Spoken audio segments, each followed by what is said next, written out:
দর্শক, আমরা দেখতে পাচ্ছি যে এখন পর্যন্ত একটি কাভার ভ্যানে ওঠানো হয়েছে মেয়েদেরকে। এখন আরো বেশ কিছু জনকে আমরা দেখতে পাচ্ছি। এই হচ্ছে অবস্থা।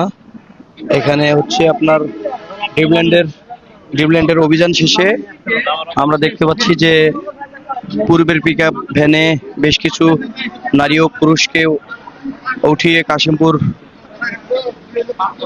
থানায় নেওয়া হয়েছে। এখন আরেকটি কাভার ভ্যানে ওঠানো হচ্ছে, আপনারা দেখতে পাচ্ছেন। পাশাপাশি আমরা দেখতে পাচ্ছি একটি কাভার ভ্যানে অলরেডি এখানে যারা আছে তাদেরকে উঠিয়েছে। এই যে আপনারা দেখতে পাচ্ছেন।